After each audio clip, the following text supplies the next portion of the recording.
Saúdo os irmãos compatriotas com a paz do Senhor. Como prometido, vamos começar a falar sobre algumas heresias pregadas por alguns falsos cristãos no meio de nós.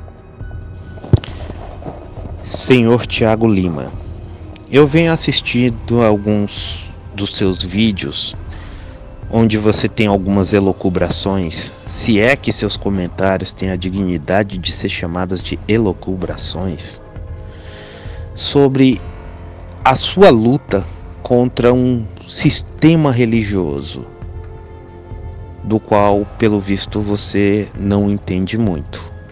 Não queira julgar a Igreja do Senhor Jesus Cristo a partir de falsas igrejas e falsos pastores que existem no meio de nós.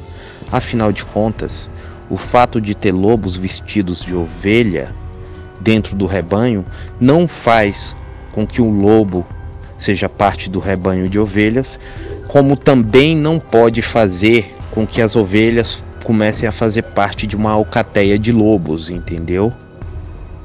Você não pode e não tem o direito de criticar certas coisas. Você tem livre expressão, como eu, e você falou o que quis.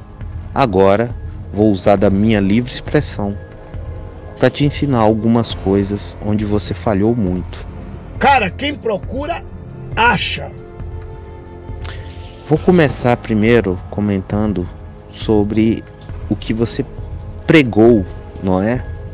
Porque afinal de contas essa é a ânsia do seu coração, pregar sobre alguma coisa.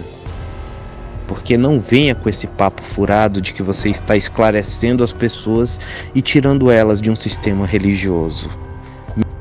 Vai procurar bacia de roupa para lavar, rapaz! Meu amigo, você não é nenhum cruzado. Você não está numa cruzada para reconquistar Jerusalém, tá? E é muito, mas muito baixo da sua parte querer chamar tudo que você conhece de sistema religioso. O que aconteceu contigo? Tá ouvindo muito Racionais MCs e tá colocando agora a culpa no sistema? Aquilo que você não entende você chama de sistema? Ai, você tá me tirando? Tá me tirando? Por acaso você sabe a origem do batismo? Você sabe para que serve o batismo? Você sabe o que é gnose? Vamos começar com alguns pontos. Vamos começar com a seguinte parte. O batismo. A propósito, antes de começar, queria te parabenizar pelo seu grego, tá? Foi muito bom você ter escrito a palavra baptizo e falar que é baptizar, tá? Foi perfeito aquilo ali. Gostei muito. Mas não se pode julgar todo o texto por um erro ortográfico. Mas algumas coisas eu posso falar. Para começo de conversa, batismo pode até vir do grego, da palavra baptizos, porque é um genitivo, não é um vocativo. Aliás, se fosse um genitivo ou vocativo, sabe qual é a diferença entre baptizos e baptizon? Pois é. Apesar da palavra batismo vir do grego, o seu termo correto é mikveh ou mikvah. Esse é um termo hebraico e não é um ritual cristão, amigo. Não é um ritual cristão. Ele vem de muito tempo. A imersão nas águas vivas. O que são águas vivas? São águas que não estão paradas. Entende? Por exemplo, não existe batismo em piscinas batismais, como as pessoas falam, em águas paradas. De fato, se você quiser criticar isso, é um bom ponto para você começar a criticar. Tô te dando até bala, né? Tô colocando algumas balas na agulha para que você possa disparar num próximo vídeo. Se você quiser criticar o batismo nas águas paradas, você tá correto. Porque de fato as instruções é que sejam águas vivas, porque a água corrente, ela lava, certo? Ao passo que a água parada costuma guardar toda a impureza ali dentro. Não é à toa que o próprio mosquito da dengue, ele se reproduz em água parada. Normalmente não é só o mosquito da dengue, tudo quanto é raio de larva, de inseto e vários musgos, eles ficam em águas paradas, porque em água corrente ele não pode ficar quieto. Voltando, a origem do batismo é mais antiga do que o cristianismo e já começa com uma instrução lá na Torá. É um ritual judaico muito antigo. E vou começar a citar algumas coisas aqui. Vamos pegar alguns textos. Eu posso falar para você a partir da história e a partir da Bíblia, como você preferir. Vou começar pela Bíblia, sobre purificação nas águas, tá? Certa vez, o Senhor ordenou que para que o povo de Israel pudesse entrar no tabernáculo, né, no Mishkan, que é o termo correto hebraico, ele se purificasse. Essa ordem se encontra em Números 31, versículos 20 a versículo 24. Também purificareis toda veste, e toda obra de peles, e toda obra de pelos de cabra, e todo artigo de madeira. Então disse o sacerdote Eleazar aos homens do exército que partiram à guerra: Este é o estatuto da lei que o Senhor ordenou a Moisés. Ou seja, este é o Hok da Torá que Adonai ordenou a Moshe. Sabe a diferença entre mandamento, estatuto e ordenança? Talvez eu guarde isso para uma próxima, mas é bom você saber. Este é o estatuto da lei que o Senhor ordenou a Moisés. Contudo, o ouro, a prata, o bronze, o ferro, o estanho, o chumbo, ou seja, os objetos que são feitos de metal, né, tudo que pode suportar o fogo, fareis passar pelo fogo, para que fique limpo. Todavia, purificará com a água purificadora, mas tudo o que não pode suportar o fogo fareis passar pela água. Também lavareis as vossas vestes ao 7º dia, para que fiqueis limpos, e depois entrareis no arraial. Essa parte aqui que fala de água purificadora, os termos que você vai encontrar em hebraico é o mesmo termo de batismo, mikvah, mikveh, imergir as coisas em águas vivas, águas correntes. Isso é um rito purificador. Não é apenas usado nessa parte não, tá? Uma mulher quando estava terminando o ciclo menstrual, no 7º dia da sua menstruação, ela teria que se purificar também em águas vivas. Depois do seu parto também se purificaria em águas vivas. A tradição judaica, escrita na Mishnah, aí já é uma tradição oral. Bom, quanto disso é verdade, não dá para dizer. A única coisa que a gente sabe é que era feito, porque foi passado oralmente, tá? Mas a tradição oral que se encontra na Mishnah, a Mishnah que já faz parte da compilação do Talmud judaico, que é a compilação de todas as leis orais e toda a halahá judaica, você tem instruções para que haja batismo, ou seja, para que haja mikvah, uma purificação antes de um homem ter relações, intercurso sexual com sua esposa, para se purificar. Isso é tradição. Isso de fato não é bíblico, mas isso é tradição. A bênção que se dava antes de fazer sexo era Baruch atah Adonai Eloheinu melech haolam asher kiddushanu bemitzvotav vetzivanu lech bazar echad. Bendito és tu, Adonai, nosso Deus, Rei do Universo, que nos santificaste por meio dos seus mandamentos e nos ordenaste ser uma só carne.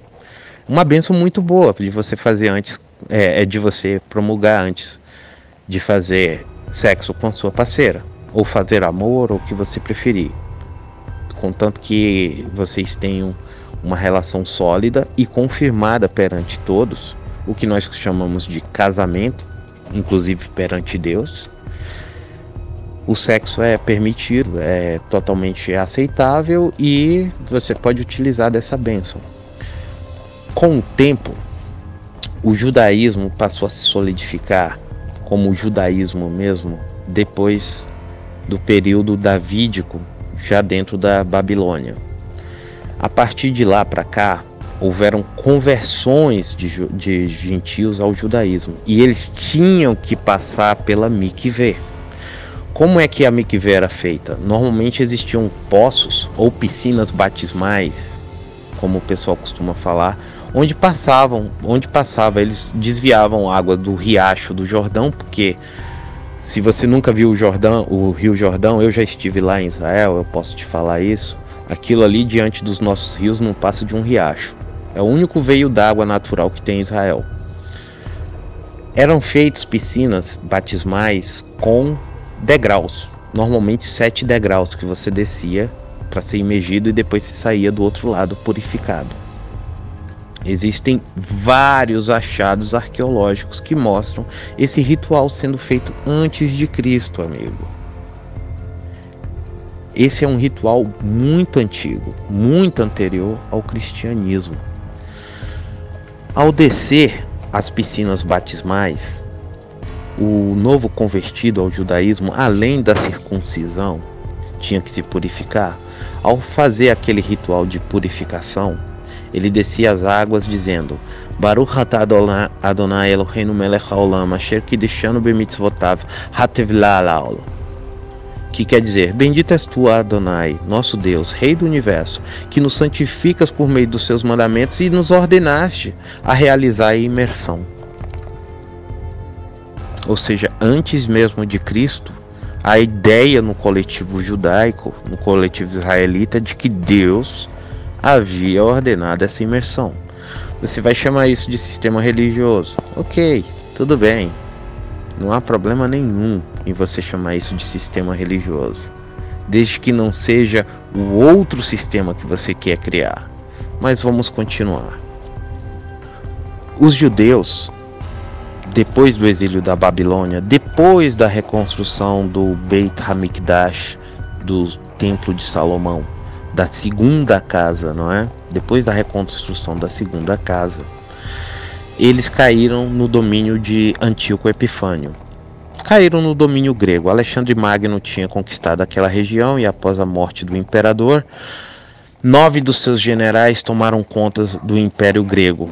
E o responsável por aquela área foi Antíoco Epifânio, que proibiu os judeus de fazerem muitos rituais. Proibiram o judeu de guardar o sábado, proibiram a circuncisão judaica, proibiram muitos ritos, principalmente os ritos no templo. Antíoco Epifânio tomou conta do templo e sacrificou um porco no altar. Aquilo foi uma coisa terrível. E aí vai surgir a revolta da família de Yehudá Macabi, a revolta dos Macabeus. A família de Judá Macabeu, ela foi responsável pela expulsão dos gregos do território de Israel. E, mais além, ela acabou criando uma dinastia dentro do templo, corrompendo a vida religiosa, porque eles compraram títulos de sacerdócio. Judeus não podem atuar no templo. O sacerdócio é feito exclusivamente pelos levitas. E o que eles fizeram foi uma grande corrupção. E nessa época, segundo o livro Antiguidades dos Judeus e também História dos Hebreus, na verdade a coletânea de Flávio Josefo. Você já leu Flávio Josefo? Você tem pouca informação sobre o período intertestamentário, correto? A diferença entre o último livro do Antigo Testamento e o primeiro livro do Novo Testamento, correto? Se você precisar, eu recomendo que você leia o livro História dos Hebreus, de Flávio Josefo. É uma coletânea enorme, tá? Tem aproximadamente 8 volumes. Eu comprei toda a coleção, tenho essa coleção já faz mais ou menos uns 15 anos, mas isso também é de domínio público. Se você fizer uma pesquisa rápida no Google, você vai encontrar aí um monte de PDF. Não está tão completa quanto a minha coleção não, mas vai ajudar bastante aos estudos. Flávio Josefo dá muita luz sobre o que aconteceu nesse período. Além de Flávio Josefo, você também tem o Talmud judaico e outras fontes, mas, digamos, para novatos, Flávio Josefo é a melhor literatura, recomendo. Segundo a história dos judeus, as antiguidades judaicas de Flávio Josefo, é nessa época que começam as divisões dos judeus.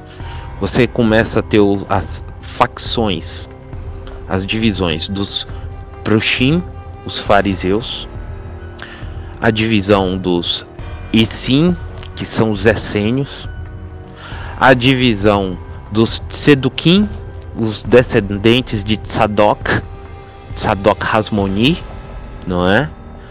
Um desses aí da dinastia Macabeu, dos Macabeus, certo? Daí vem os saduceus, como você lê na Bíblia. E também você vai ter movimentos paramilitares como os zelotes. Todas essas facções do judaísmo são emergentes deste evento. A facção dos essênios, essa é interessante. Essa eu tenho que falar. A facção dos essênios, ela foi a primeira facção judaica no estilo monasticismo. Era uma comunidade de homens, somente homens, que iam para o deserto e que viam que o sistema do templo estava corrompido. Porém, assim como o senhor Tiago Lima, acabaram criando uma outra religião, um outro sistema. Eles acertaram em algumas coisas, mas erraram em outras graves, muito graves. Aliás, se você gosta de ler o Apocalipse, você deveria ler alguma coisa da literatura essênia. Por muito tempo não se sabia muito sobre os essênios, mas depois dos achados do Mar Morto, os manuscritos do Mar Morto, muita coisa ficou clara.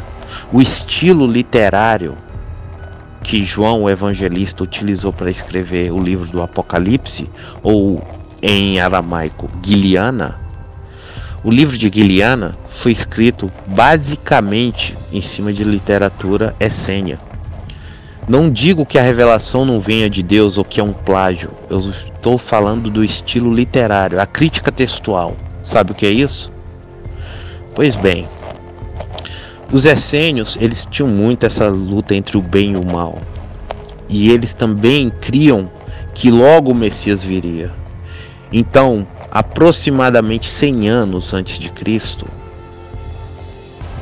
mais ou menos 80, 70 antes de Cristo, antes do nascimento de Cristo, eles começaram um movimento de arrependimento, de purificação, mas sim, somente uma purificação, para arrependimento dos pecados, porque é chegado a época do Messias.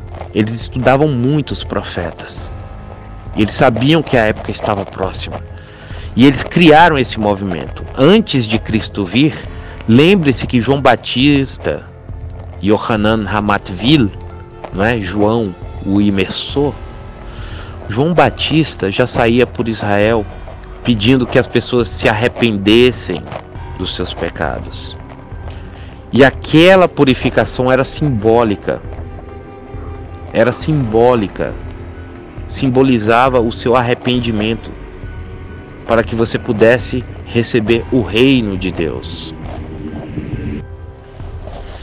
6 meses antes do nascimento do nosso Senhor Jesus Cristo, o Senhor Yeshua,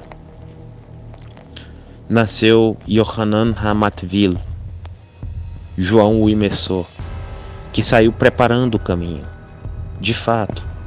Aliás, talvez você nem deva saber porque que ele diz que João foi o maior dos nascidos de mulher, né? E que o menor no reino de Deus ainda é maior do que João. Acho que não sabe, porque se soubesse, não falaria o que você falou. Mas continuando, João abriu o caminho. João saiu falando isso. João foi morar no deserto. João era um essênio. Por que eu sei disso? João não se casou. João não tomava bebida forte. E numa época onde todo mundo usava túnica, aparecia um maluco que veio do deserto, pregando arrependimento, dando banho de água fria em todo mundo, vestindo pele de camelo. numa época onde todo mundo usava túnica e tinha casa. O cara morava no meio do deserto, comia gafanhoto e mel, porque no meio do deserto não tem nada para comer, não tem carne, amigo. O que ele vai comer é alguns insetos e mel se ele achar. Dá para entender que ele era um essênio, e ele veio com a mesma mensagem dos essênios, que já estava sendo pregada muito antes, uma geração antes do Messias. Eles sabiam que o tempo estava próximo e começaram a fazer isso. E aí ele fez isso, e mais tarde apareceu um outro batismo, alguém que completasse esse batismo. O próprio Jesus se batizou para deixar o exemplo, para se preparar, para se purificar, para ser sepultado e renascer. É um símbolo, é uma ordenança, não é um mandamento, tá certo? Não é um mandamento, é uma ordenança. Saber a diferença entre mandamento, estatuto e ordenança é importante nessas horas, porque ordenanças são leis testemuniais. São coisas que você não faz para você, você vai fazer pelos outros.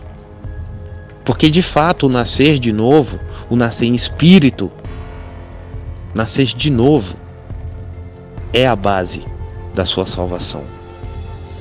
Muitos que eu conheci que desceram as águas tomaram um banho de água fria, porque não nasceram de novo. Só que o batismo é um ato público, que simboliza publicamente o que você está fazendo. Simboliza que você quer sepultar a sua antiga natureza e renascer de novo. Vai servir de exemplo para que outros falem: olha, o Tiago desceu as águas. O Tiago resolveu enterrar a sua natureza. Eu vou fazer o mesmo. Porque atos públicos, existem coisas que são nossas, que são públicas. A Torá é cheia de exemplos assim. Por exemplo, leis trabalhistas existem na Torá. Você deve pagar o dinheiro correto da jornada de trabalho do seu escravo, que o escravo era assalariado, e do seu servo. Você deve indenizar o seu próximo por coisas que você fez, porque ordenanças são leis que Deus dá a você, que Ele quer que você coloque em outros, para que haja justiça. Não são questões salvíficas, de fato, não é salvífico. Nesse ponto você acertou, senhor Tiago Lima. Não é uma questão salvífica, mas é uma questão de exemplo. Vamos citar aqui Atos 8, por exemplo. Essa daí é conhecida, né? A passagem do eunuco, né? Que Filipe converte.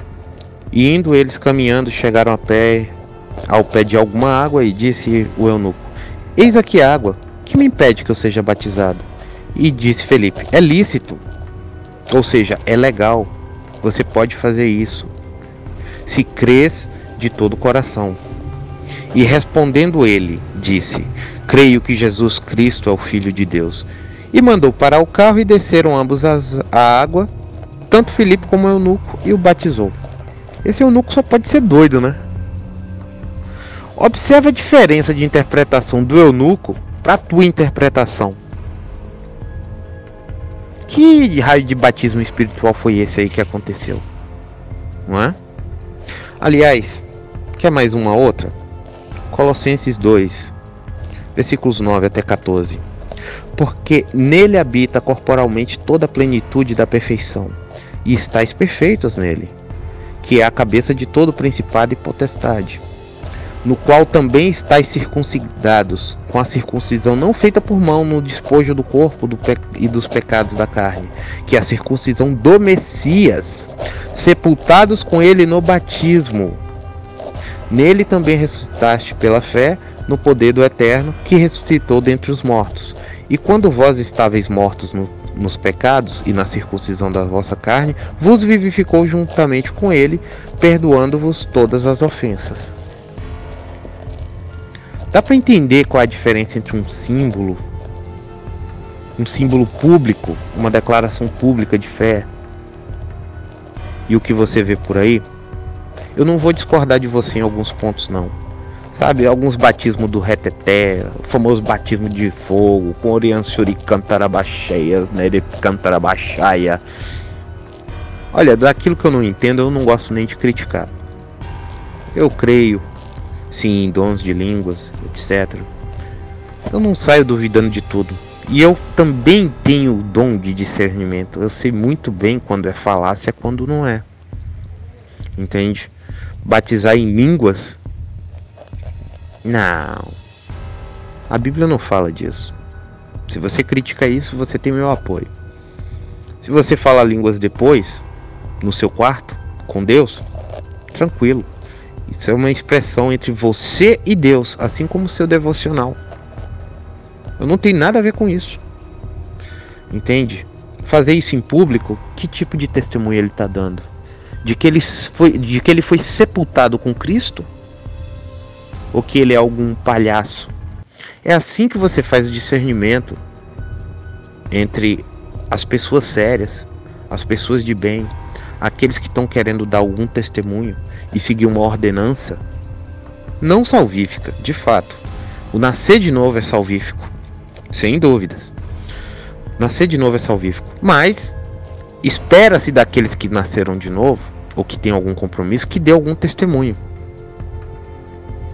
Como é que você vai discernir se alguém foi sepultado ou se está simplesmente fazendo palhaçada? Como é que você vai discernir se a pessoa está de fato querendo dar um testemunho para que outros entreguem a própria vida a Cristo? Ou é simplesmente mais um sujo mal lavado que resolveu tomar um banho de água fria? É fácil você colocar isso em xeque. Difícil é você discernir entre esses dois. Por enquanto, Tiago, é só isso que eu tenho a falar. Profeta do caos. É hora de botar ordem na casa. Boca fechada, não entra mosquito.